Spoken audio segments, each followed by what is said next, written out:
Between stimulus and response, there is a space. In that space is our power to choose our response. In our response lies our growth and our freedom. Viktor Frankl. That single space Frankl describes is the threshold where everything shifts. It's not the old world, and it's not yet the new. It's the pause between heartbeats, the silence before the next note, the liminal opening where transformation is already forming its shape even if you can't yet see it. Right now, you stand inside that space. The heaviness you've been carrying isn't evidence of failure. It's a signal. It's the future version of you sending a transmission backward through time, stirring your awareness so you'll pay attention. The confusion, the restlessness, the strange feeling of being caught between worlds, none of it is random. It's the echo of change announcing itself before it arrives.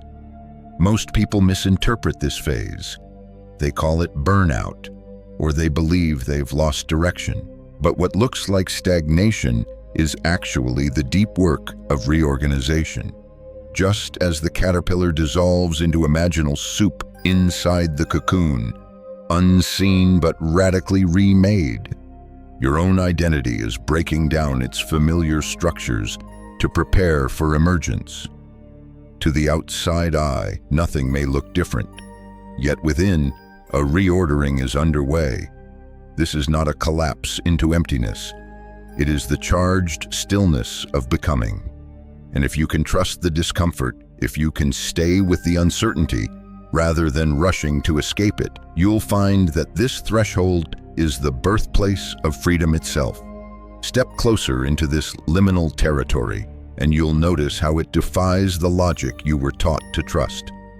The mind likes clean edges, clear timelines, and predictable outcomes. Yet the moment you enter this in-between, those rules dissolve. The liminal space is neither the past you've already outgrown, nor the future that hasn't yet taken form. It's a threshold, a field of possibility, where identity loosens its grip and new potential waits patiently to be noticed. Think of the cocoon. To an observer, it looks like nothing happens, but inside, the caterpillar does not simply sprout wings. It dissolves. Its old body becomes a formless soup. And within that chaos, imaginal cells organize a new pattern of life. This is not metaphor alone, it's the biology of transformation. And in many ways, your consciousness is moving through its own imaginal soup. The heaviness, the stillness, the sense that nothing makes sense anymore, that's not stagnation. It's the raw material of a new self taking shape. The mystics of many traditions describe this moment. Some called it the dark night of the soul. Others spoke of bardo, the space between death and rebirth. Alchemists named it nigredo, the black phase where structures collapse to make way for gold. Modern science uses less poetic terms, but even neuroscientists acknowledge that the brain in apparent rest consumes more energy than it does in focused effort. Behind the quiet, networks rewire, preparing for states of awareness you haven't yet lived. It can feel disorienting. Hours stretch into days that vanish like mist. Familiar pleasures no longer satisfy. Conversations with old companions might suddenly feel shallow, as though you're speaking across a gap that cannot be closed. And in the midst of this, your body whispers differently, through fatigue, through restless sleep, through odd sensations you can't quite classify. All of this is natural. The liminal state reorganizes not just your thoughts, but your cells, your rhythms, even your relationship to time itself. Most people resist here. They claw back toward certainty, rushing to fill the void with distractions, commitments, or frantic plans. Yet resistance only prolongs the dissolution. The courage is in surrender, not as defeat, but as recognition. You are not lost, you are between. You are standing in the fertile soil of becoming, even if it feels barren on the surface. Notice how silence accompanies you here. That silence is not emptiness, it is incubation. Just as soil cradles the unseen seed, the liminal space shelters the blueprint of your next reality. Nothing to prove, nothing to perform, only to let the hidden design unfold. But surrendering does not mean passivity. It asks for presence. To sit in the liminal space is to practice listening not to noise, not to expectation, but to the subtle hum beneath experience. Dreams may carry fragments of your future self. Sudden flashes of insight might appear while you wash dishes or walk alone at night. Even confusion itself has meaning.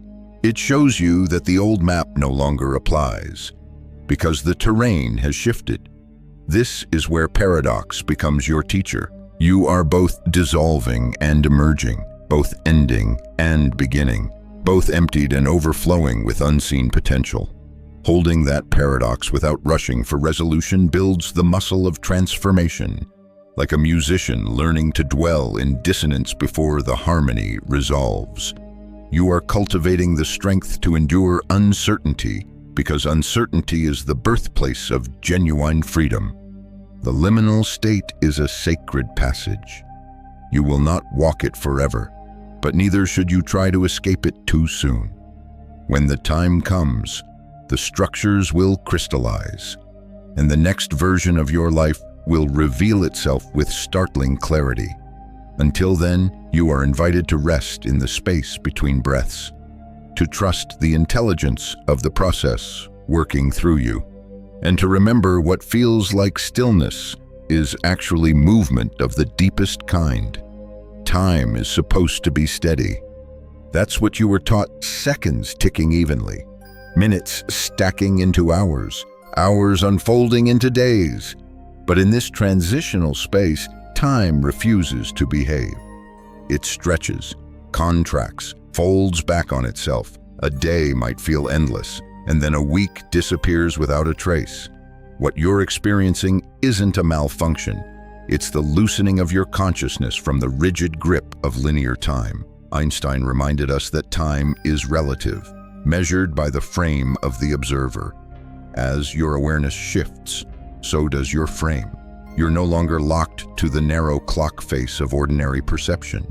You're beginning to experience what physicists call probability space, where the future isn't fixed but suspended as multiple possibilities.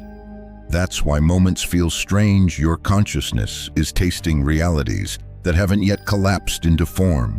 Dreams, too, become more vivid during this stage. They blur with waking life, carrying symbolism that lingers longer than logic would expect. You may dream of landscapes you've never visited, or conversations that feel more real than daylight. This isn't fantasy. It's your awareness rehearsing new ways of being, experimenting with timelines before choosing which one to live. In the dream state, the barrier between conscious and unconscious thins, and you glimpse yourself as both creator and participant in reality's design. The shift also explains the strange elasticity of memory. Events that just happened might feel distant, while decades-old moments surface with piercing clarity. It's as though your inner archive is reorganizing itself, reshuffling experiences not by date, but by resonance.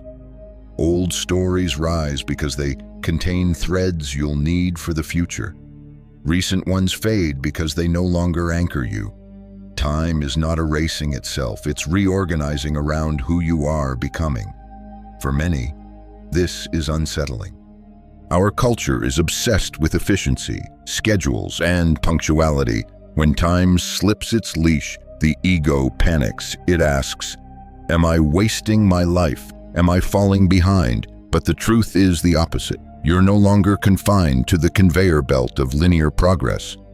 You're learning to sense the eternal now, the spacious field in which all moments exist at once. Think of a musician holding a long, resonant note. To the listener, it stretches beyond measure, filling more than its fraction of time should allow. Or picture how a single breath during meditation can feel like an eternity. These are glimpses of expanded awareness, where the mind loosens its grip and the present swells into infinity. Practical signs of this shift appear in your daily life. Minutes blur during activities that once dragged endlessly. Entire conversations seem to vanish in what felt like a heartbeat.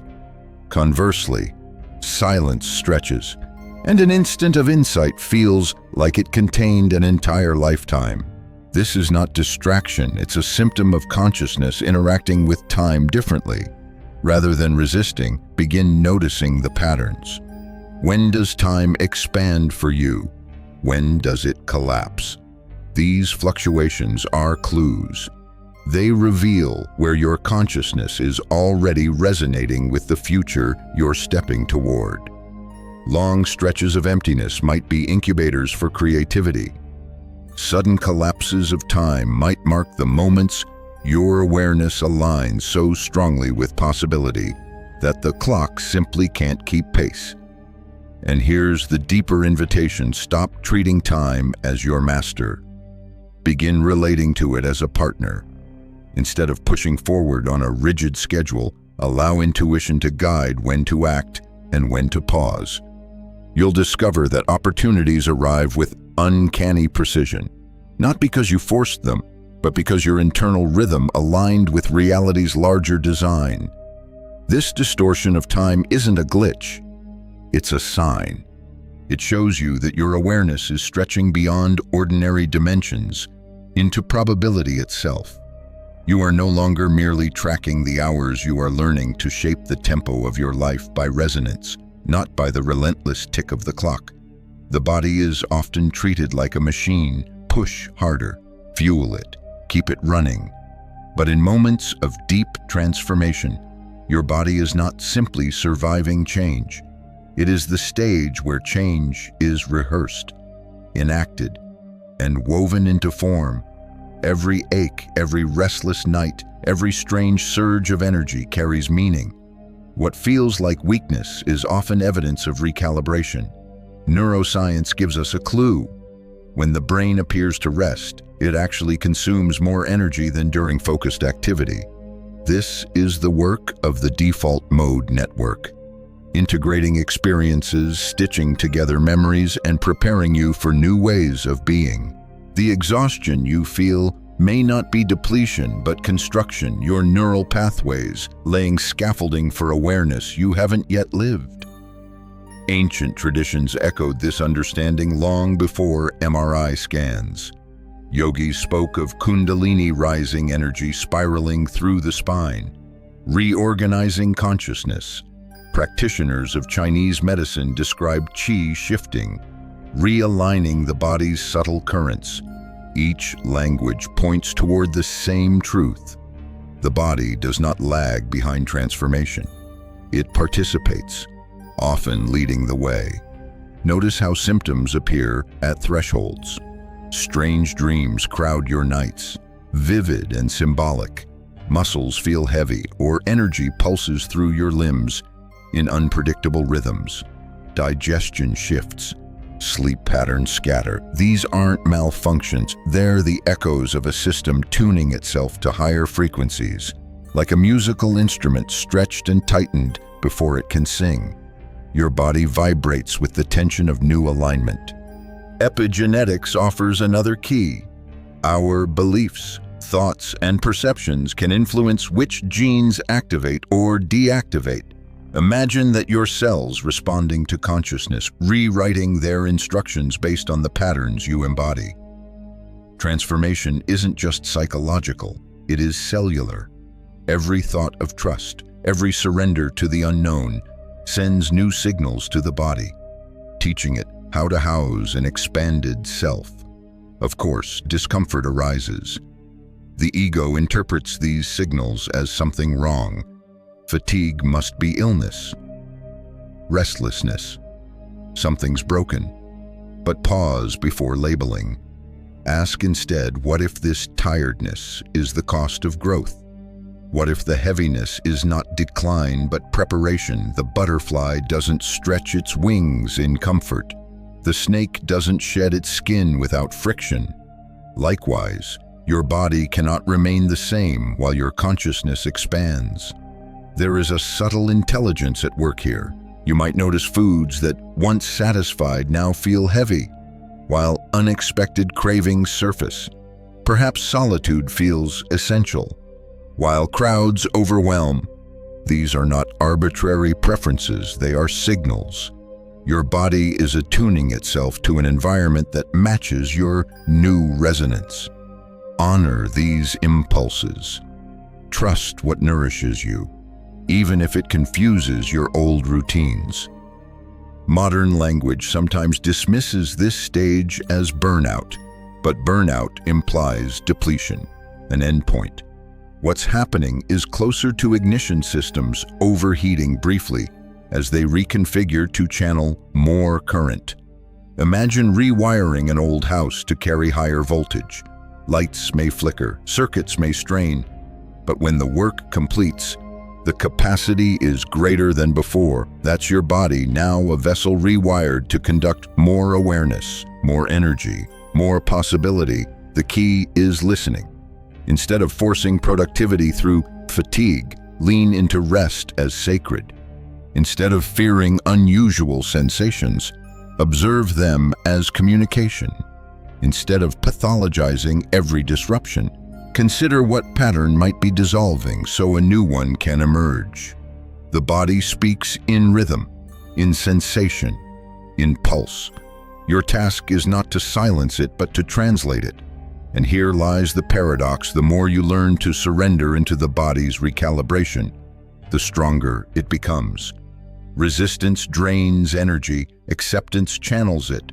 By treating every twitch, every dream, every ache as part of a larger choreography, you align with the intelligence weaving through your cells. The body is not a cage holding you back from transformation. It is the cocoon where transformation happens. And just like the cocoon, it requires stillness, patience, and trust. The fatigue you feel is not the end. It is the pause before flight. You've probably felt it already, the way certain people, places, or situations suddenly carry a weight that feels unbearable. Conversations that once flowed now land with static. Environments you used to enjoy feel noisy, draining, or strangely off. This isn't judgment. It isn't you turning cold or distant. What you're sensing is resonance and dissonance at work. Everything in the universe vibrates: atoms, thoughts, entire galaxies. When your consciousness evolves, your frequency shifts. That shift doesn't just change how you feel, it changes what you can tolerate. You're no longer aligned with the patterns that matched your older state of being. This misalignment shows up in the nervous system as restlessness, in the emotions as irritation, and in the body as exhaustion. The signal is simple: you are outgrowing the frequencies around you. Think of a musical instrument. When tuned to a new key, it can no longer harmonize with the old arrangement. The sound is off, not because the instrument is broken, but because the song has changed. That's you. You've been retuned, and your entire reality is recalibrating to match. Traditions across time have recognized this shift. Shamans spoke of the calling that separates the initiate from their old community. Mystics describe the loneliness of awakening as a necessary passage, a time when the seeker must endure the silence between familiar voices. Even in modern psychology, we see echoes of this process in the way individuals break away from limiting belief systems or toxic dynamics during growth. The pattern is universal when you rise in frequency. Dissonance becomes unavoidable. This sensitivity can feel like a burden. You may wonder why ordinary conversations exhaust you, or why gatherings that once felt lively now feel hollow.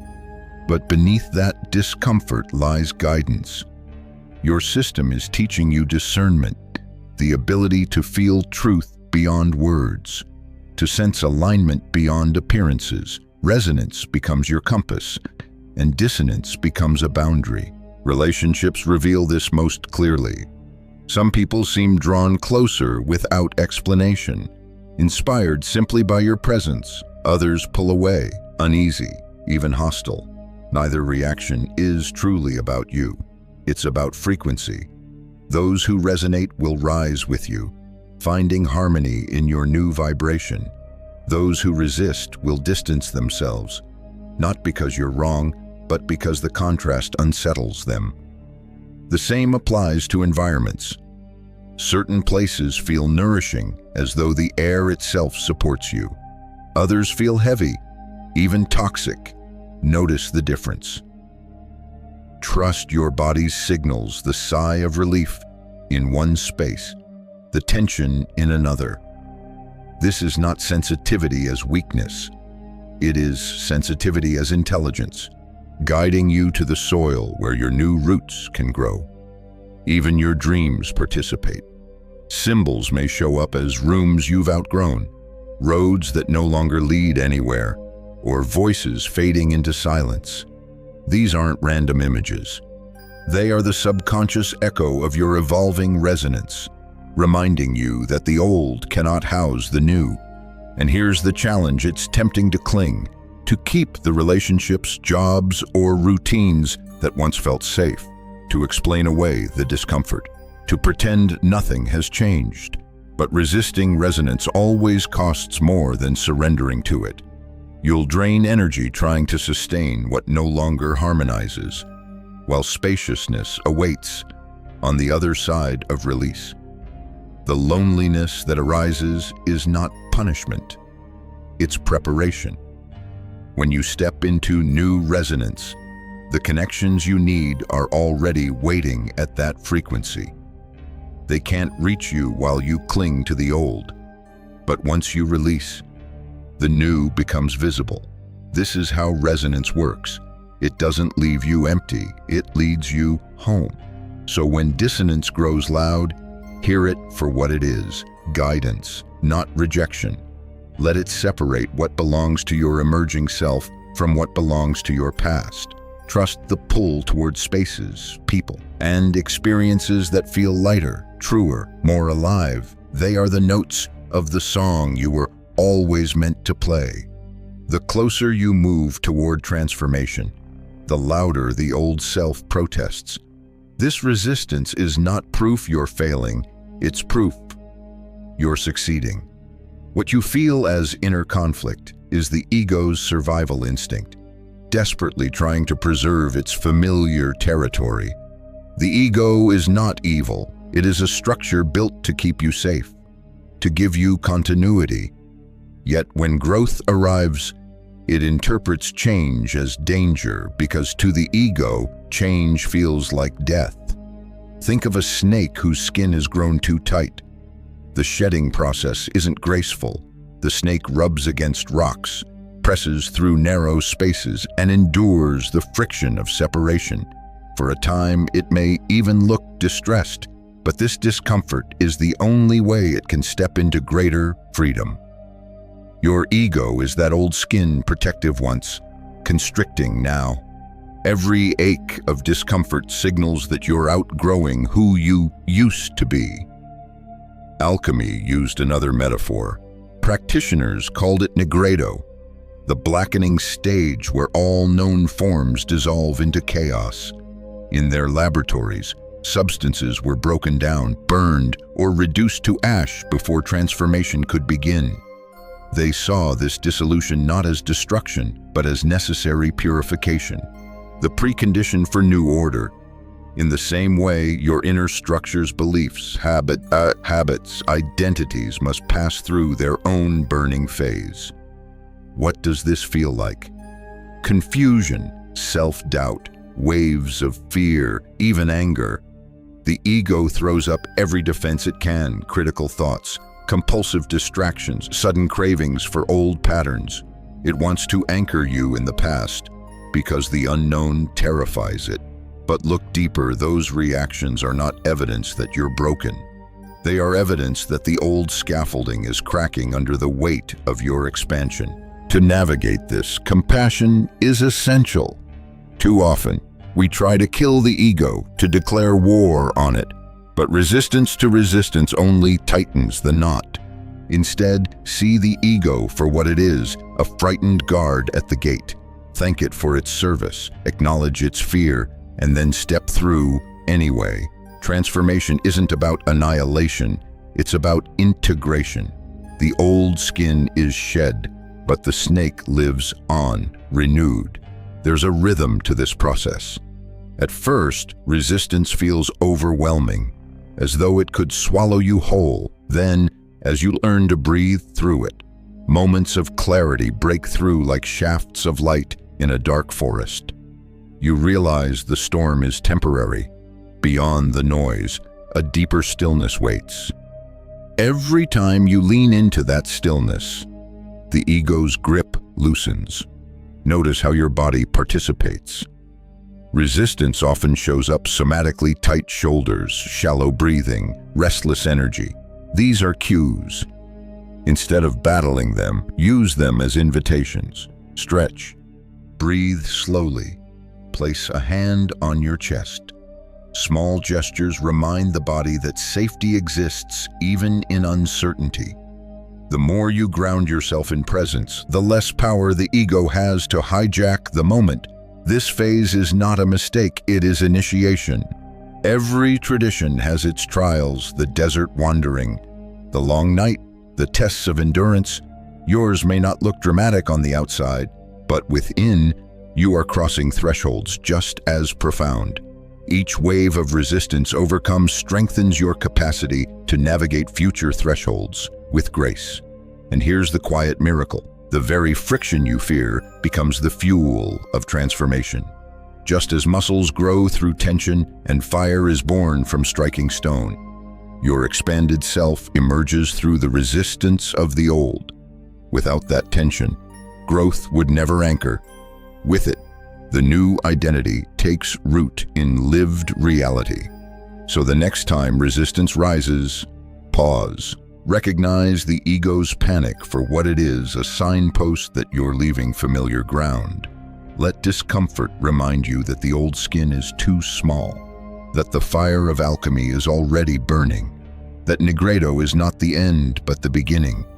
The ego shouts because something larger is awakening, and no amount of shouting can stop what has already begun. There are moments when the pull forward feels uncanny, almost as if a hand you cannot see is guiding you through the fog. Doors open with unlikely timing. A phrase overheard lingers for days. A person enters your life with answers to questions you didn't know you were asking. These are not accidents, they are signs that your future self is reaching back, entangling you with possibilities that already exist. Quantum physics has a term for this: retrocausality, the idea that future events can influence present conditions. In the language of mystics, it is destiny whispering through synchronicity. However you frame it, the effect is the same. You are not stumbling forward blindly. You are being pulled by a gravity from the life you are already becoming. Consider the hologram. Break a holographic plate into pieces, and each fragment still contains the entire image, just from a different angle.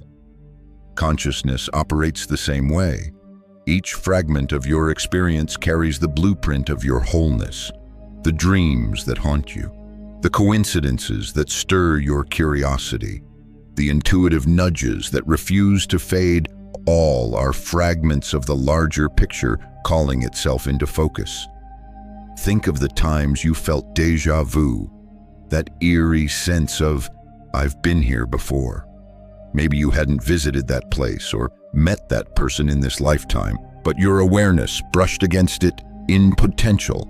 Your future self left breadcrumbs, subtle markers scattered across the path.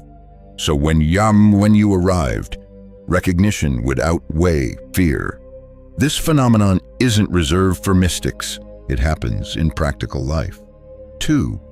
You consider a new career path, and suddenly articles, mentors, or opportunities flood your awareness.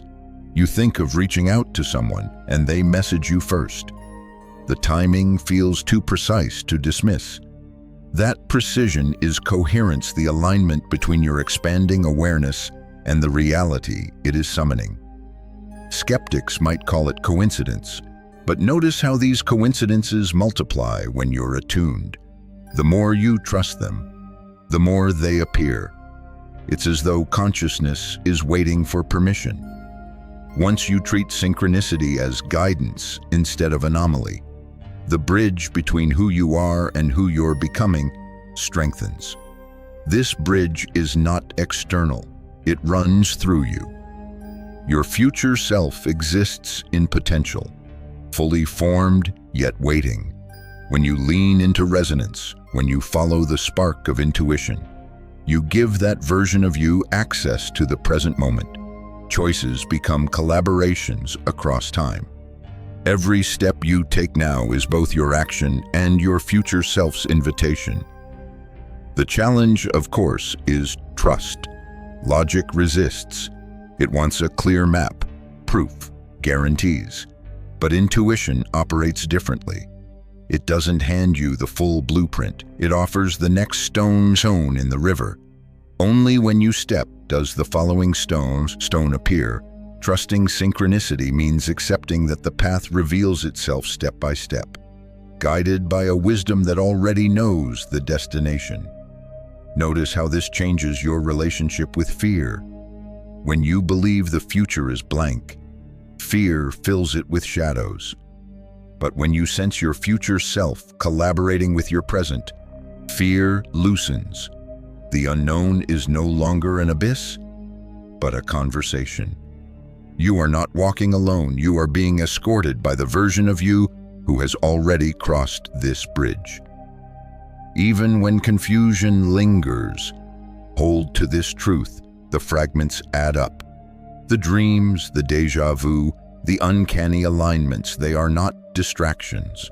They are signals, and when you follow them with patience and trust, they weave into a pattern far more intricate than anything logic could design. So when the uncanny shows up, don't dismiss it.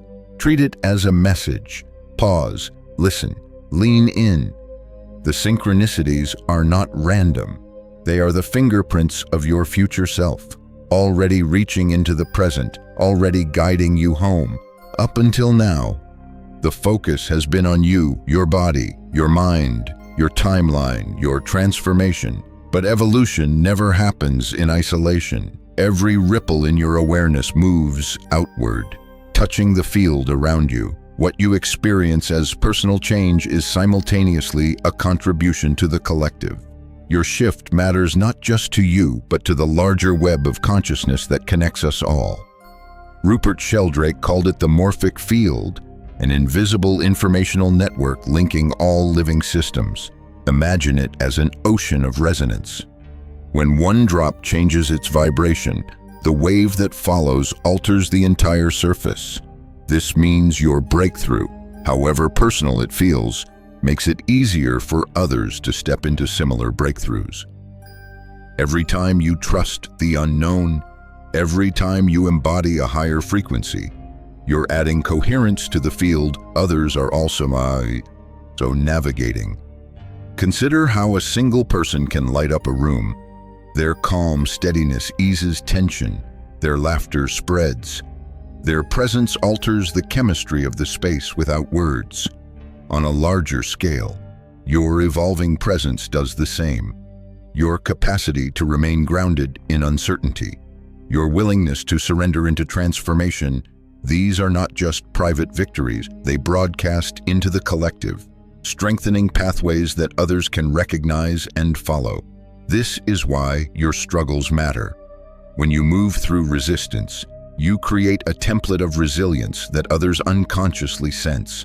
When you embody new awareness, you open a channel for collective intelligence to expand. It is no exaggeration to say your personal evolution becomes communal medicine. Think of the innovators, artists, or spiritual teachers who shifted collective paradigms. They didn't just transform themselves, they generated resonance fields that allowed others to awaken more quickly. You may not see yourself in those roles, but the principle is the same. Every quiet decision to live from trust rather than fear, from openness rather than contraction, contributes to the larger pattern of possibility. This also explains the friction you may feel with the world. As your frequency rises, you begin to notice the dissonance of collective systems still rooted in fear, control, or limitation. It can feel overwhelming to sense the weight of structures not yet aligned with transformation. But remember, you're not here to fight the old. You're here to embody the new so fully that it becomes undeniable. Communities form around resonance. As you evolve, you attract others on similar paths, not because you seek them out aggressively, but because your coherence signals theirs. Shared recognition builds momentum. What feels like a lonely passage eventually reveals itself as part of a larger wave. Each person who honors their transformation strengthens the signal, amplifying it until entire groups, even societies, begin to shift. This is the hidden beauty of discomfort. Your isolation, your strange dreams, your fatigue, they are not wasted. They are part of a recalibration that, once integrated, sends ripples far beyond your individual life. The morphic field records your breakthroughs. Your courage becomes a part of humanity's memory. The implications are profound. What if every time you leaned into surrender instead of resistance, you weren't just helping yourself, you were helping countless others? What if your choice to trust the process today allowed someone else across the globe to find their courage tomorrow? This is how consciousness evolves, not in isolated silos, but through resonance networks that cross time and distance. So when you doubt your progress, remember the field. When you feel small, remember the ripple. When you feel unseen, remember that every step forward plants coherence in the invisible web that connects us all. Transformation is personal, yes, but it is also planetary. And your willingness to embrace the unknown is a gift far larger than yourself. This is why the world needs your becoming. Not because you must save anyone, but because by becoming more fully yourself, you give permission for others to do the same. In that permission lies revolution, quiet, subtle, yet unstoppable.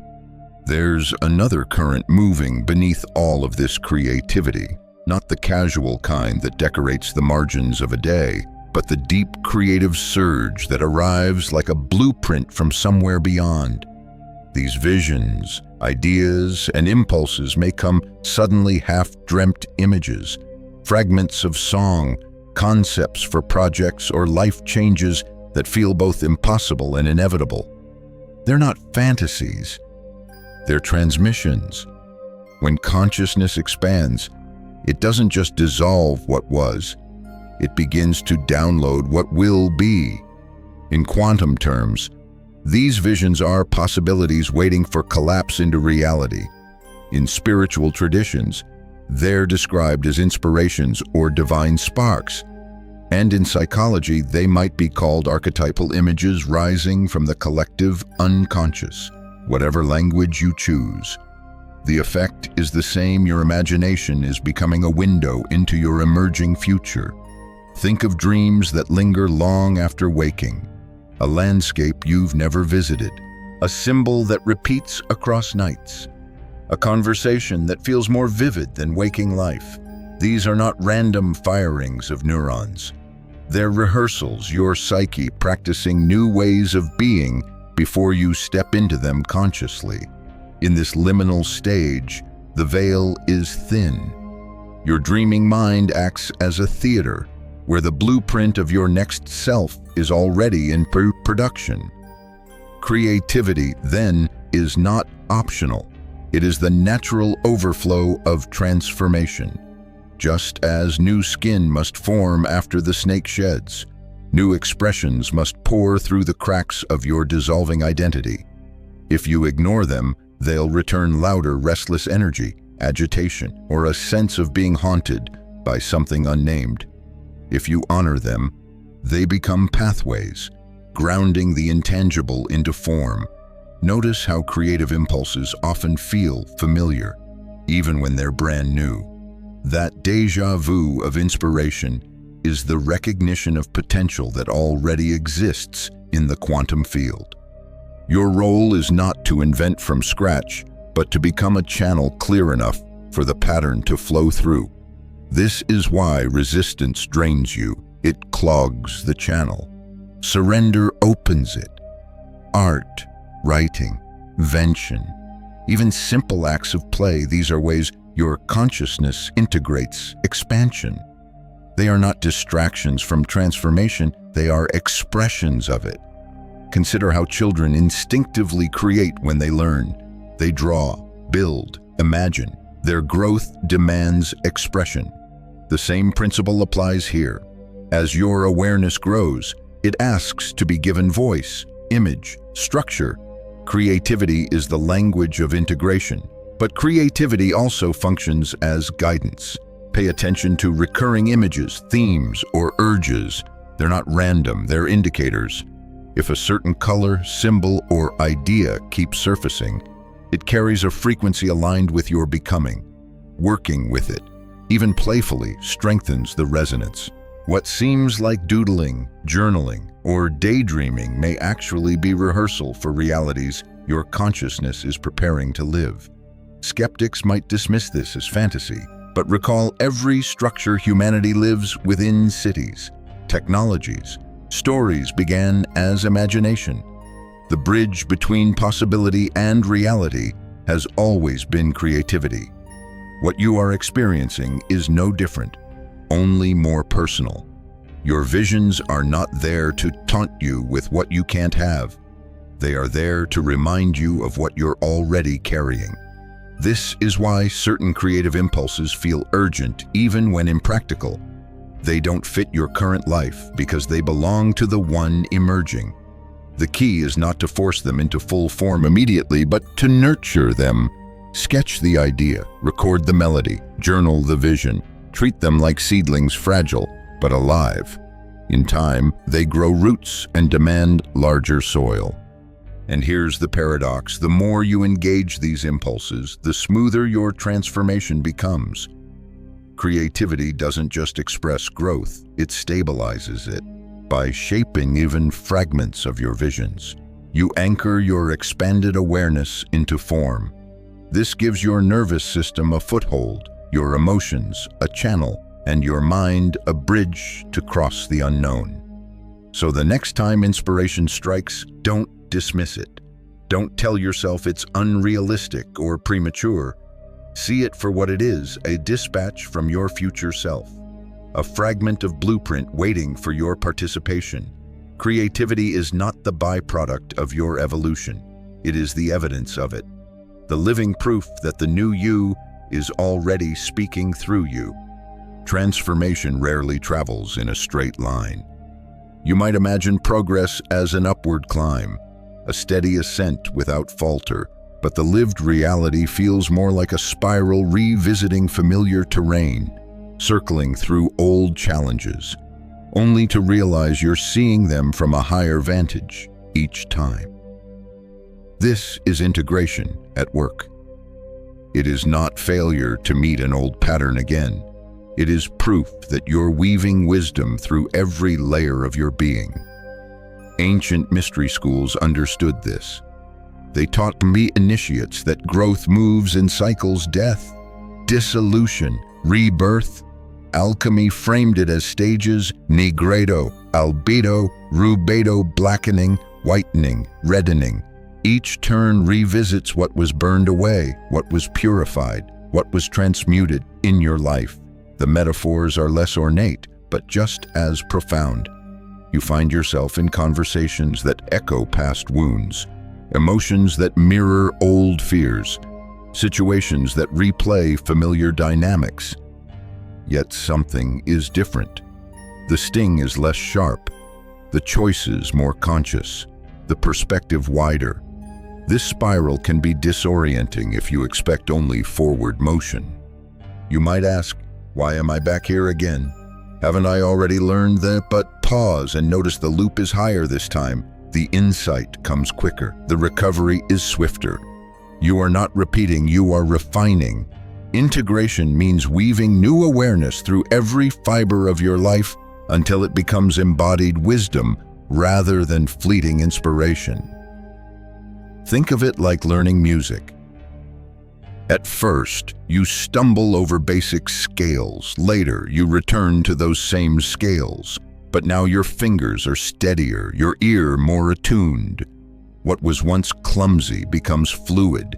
The repetition was never punishment. It was practice deepening into mastery. Life's spiral works the same way.